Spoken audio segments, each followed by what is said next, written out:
Nous allons maintenant écouter les lectures bibliques. La première se fait dans l'Évangile de Jean, chapitre 16, versets 12 à 14. J'ai encore beaucoup à vous dire, mais vous ne pouvez pas le porter maintenant. Quand il viendra, lui, l'Esprit de la vérité, il vous conduira dans toute la vérité. Car il ne parlera pas de sa propre initiative, mais il dira tout ce qu'il entendra et il vous annoncera ce qui est à venir.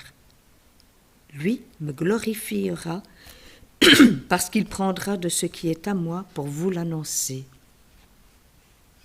Notre deuxième lecture se fait dans la deuxième épître aux Corinthiens, chapitre 12, versets 1 à 10.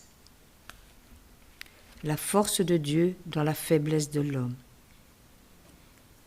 Il faut se glorifier. Ce n'est pas bon.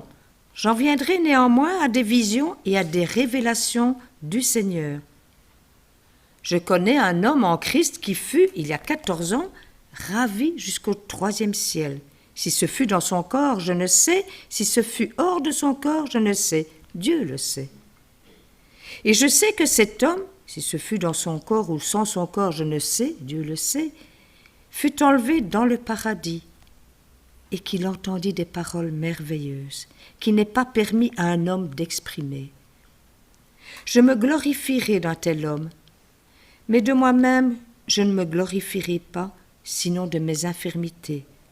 Si je voulais me glorifier, je ne serais pas un insensé, car je dirais la vérité, mais je m'en abstiens, afin que personne n'ait à mon sujet une opinion supérieure à ce qu'il voit en moi ou à ce qu'il entend de moi.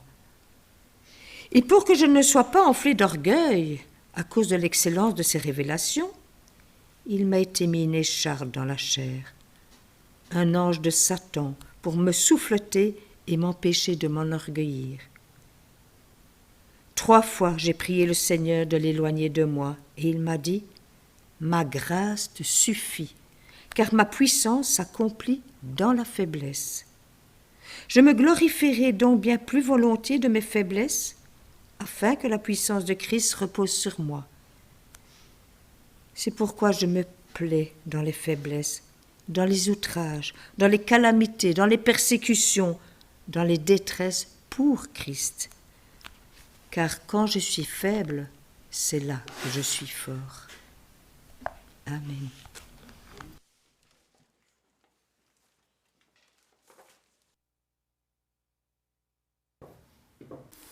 Alors j'avais préparé une grande introduction sur la ville de Corinthe, son histoire, comment la communauté de Corinthe s'est créée, mais je préfère venir directement au cœur du texte, au cœur du message aujourd'hui, même si tout ça était vraiment très intéressant. En fait, l'apôtre Paul, il a fondé cette communauté de Corinthe vers l'an 50. Et il l'a quittée 18 mois plus tard, ce qui est peu et beaucoup à la fois. Et donc, le moins qu'on puisse dire, c'est que cette église, après 18 mois, elle s'est retrouvée sans prédicateur, sans pasteur. Et donc, elle a été livrée à elle-même. Et l'apôtre Paul, il a eu vraiment fort à faire avec cette communauté. Et on voit ça dans les épîtres qu'il leur a écrites. Il a dû passer pas mal de temps à les corriger, à les redresser, parce qu'il partait un peu dans toutes sortes de raisonnements. Mais le texte que nous allons méditer aujourd'hui, en fait, il relate comment l'apôtre, alerté par des rumeurs qui courent sur lui, répond à des graves attaques qui proviennent de prédicateurs itinérants, qui mettent en doute son apostolat. Et ces personnes avaient beaucoup d'influence sur la communauté, elles jouissaient d'un grand prestige, elles mettaient en avant leurs expériences spirituelles, leurs dons, les parlaient en langue, etc. Et les Corinthiens les voyaient vraiment avec admiration comme des super chrétiens. Et pour ces prédicateurs, Paul était carrément un minable. Il disait à son propos, « Ses lettres sont sévères et fortes, mais présent en personne, il est faible et sa parole est méprisable. » Donc ils n'avaient vraiment aucune considération pour lui. Et Paul ne nie pas cette faiblesse. Il reconnaît qu'à l'inverse de ses détracteurs, il n'est pas un beau parleur, mais il explique qu'il s'agit d'un choix qui a été dicté par Dieu, qui vise l'édification de la communauté plutôt que son écrasement. Cependant, ce qui est vraiment inacceptable pour lui, c'est que ses détracteurs remettent en cause la validité de son enseignement, la valeur normative de ce qu'il a prêché comme étant la parole de Dieu. Et pour sa défense, dans cet épître, il dit en substance aux Corinthiens « Je constate que les discours des fiers à bras, les super apôtres, vous plaisent et n'ont aucun mal à vous convaincre. Alors, bien que ça ne me plaît pas, je vais rentrer dans leur jeu. » Et par dérision, il appelle son discours le discours du fou. Et il commence à entrer dans leur raisonnement. Vous me considérez comme un minable pour ne pas avoir exigé d'être entretenu par cette communauté. Moi, je peux me vanter de ne pas avoir été à leur charge. Vous êtes fiers de votre pédigré hébreu, fils d'Abraham. Moi aussi, je le suis. Vous vous dites ministre de Christ. Je le suis encore plus, car j'ai subi de multiples avanies, flagellations, emprisonnements, lapidations, naufrages, brigandages. Vous tirez gloire de vos expériences spirituelles? Et là, nous entrons dans le texte que nous avons lu ce matin. Il répond « Je connais un chrétien qui, il y a 14 ans, fut enlevé jusqu'au plus haut des cieux. Je ne sais pas s'il fut réellement enlevé ou s'il eut une vision. Dieu le sait. Oui, je sais que cet homme fut enlevé jusqu'au paradis. Et là, il entendit des paroles inexprimables qu'il n'est permis à aucun être humain de répéter. » Cet homme dont l'apôtre Paul parlait était bien sûr lui-même. Et s'il parle de lui à la troisième personne, c'est parce qu'il ne veut pas tirer avantage de cette émotion spirituelle. Rencontrer le Christ en personne est un privilège qui a été donné à peu de personnes. Mais Paul a considéré que cet événement marquant dans sa vie ne lui donnait aucune qualité particulière ou une quelconque supériorité sur ses frères et sœurs en Christ. Rien que pour cette rencontre, et la Bible nous enseigne qu'il y en a eu d'autres, Paul aurait pu se prévaloir du titre d'apôtre. Mais dans le cas présent, ce n'est pas son argument, il ne l'a pas fait. Notons toutefois que cela ne l'empêche pas de faire dans plusieurs autres passages, même s'il se considère comme le plus petit des apôtres. Alors rappelons-nous, dans la première lecture de ce matin, nous avons vu que Jésus avait sélectionné seulement quelques disciples dans la chambre haute pour leur annoncer les révélations qu'ils recevraient plus tard. Tout comme Paul, l'apôtre Jean également fait partie de ce groupe restreint de personnes qui ont reçu des révélations du Seigneur. Révélation qu'il a eu d'ailleurs l'ordre de transcrire dans le livre de l'Apocalypse. Alors oui, certainement, rien que parce qu'il a rencontré Christ en personne, Paul aurait pu se prévaloir du titre d'apôtre, mais ce n'est pas son argument ici. Il n'a pas voulu poursuivre la surenchère.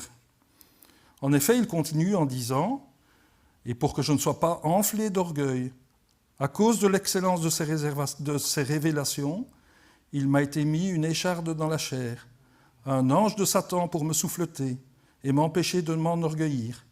3 fois j'ai prié le Seigneur de l'éloigner de moi, et il m'a dit « Ma grâce te suffit, car ma puissance s'accomplit dans la faiblesse. » Et on voit donc qu'à partir de ce point, l'apôtre renverse complètement le raisonnement de ses détracteurs. L'écharde dans la chair ne concerne plus cette personne extérieure qui se trouvait au 3e ciel, mais c'est vraiment de lui-même qu'il parle, lui-même dans sa propre chair, sur terre. Mais alors pourquoi le Seigneur ne délivre-t-il pas Paul de cette écharde dont la Bible ne nous dévoile d'ailleurs pas de quoi il s'agit? La réponse nous est donnée par l'apôtre lui-même lorsqu'il dit « Et pour que je ne sois pas enflé d'orgueil », c'est-à-dire que les bénédictions extraordinaires que j'ai reçues ne tournent pas à ma perte, pour que je ne puisse pas me prendre pour quelqu'un de supérieur, mais à cause de mon infirmité, je demeure un pauvre homme toujours dépendant du Seigneur. Oui, Paul avait la lucidité d'admettre à son propre sujet que tout chrétien, tout apôtre qu'il soit, il était aussi terriblement mauvais. La nature humaine est si pécheresse que pour s'assurer de le garder dans la foi jusqu'au bout, Dieu, dans son amour, l'a maintenu dans son handicap. Mais Paul n'en reste pas là. Il ajoute encore « Je mettrai donc bien plus volontiers ma fierté dans mes faiblesses pour que la puissance de Christ repose sur moi. Aussi, je me plais dans les faiblesses, dans les outrages, dans les désarrois, dans les persécutions et les angoisses pour Christ. En effet, c'est quand je suis faible que je suis fort. » Paul a ainsi justifié son apostolat par les insultes, les contraintes, les persécutions et les impasses qui jalonnaient sa vie pour le service de Christ. Sa faiblesse n'est pas le signe d'un déficit spirituel comme le prétendent ses détracteurs, mais au contraire, c'est vraiment la preuve irréfutable de l'authenticité de son ministère. Alors cette histoire, elle s'est passée il y a quasi 2000 ans maintenant, et c'est un passage qui est vraiment très, très dense et très riche. Mais pour nous, ici à Marcinelle, qu'est-ce qu'on peut tirer comme enseignement? En quoi est-ce que ça nous concerne, cette histoire que Paul a vécue? J'ai retenu 5 enseignements. Tout d'abord, soyons conscients que les prédicateurs itinérants, malfaisants, qui sévissaient à l'époque de Paul, n'ont pas disparu, même si nous ne les laissons pas entrer dans notre communauté. Cependant, nous devons faire face à un adversaire encore plus rusé. Il s'agit d'Internet, il se cache là derrière, sur Internet, dans les réseaux sociaux, et là on trouve des super apôtres, autoproclamés, parfois sans aucune formation théologique. Et donc il est encore plus facile aujourd'hui qu'à l'époque de Paul de se fabriquer une théologie et une éthique à la carte, une espèce de menu. Attention, ne me faites pas dire non plus ce que je n'ai pas dit. Je ne vise pas ici les groupes WhatsApp d'intercession ou d'amis chrétiens. C'est vraiment ces faux apôtres qui sévissent ici sur Internet qui sont visés. Et donc ne permettons pas à l'adversaire de s'engouffrer dans cette brèche. Le deuxième enseignement, c'est que cette rencontre de Paul au troisième ciel, elle nous ouvre des perspectives vraiment formidables sur ce qui nous attend dans l'au-delà. Il parle de paroles inexprimables. Et nous devons être conscients que nos perspectives de vie ne se limitent pas au monde visible, mais qu'il y a une création, certes invisible, mais qui est réelle.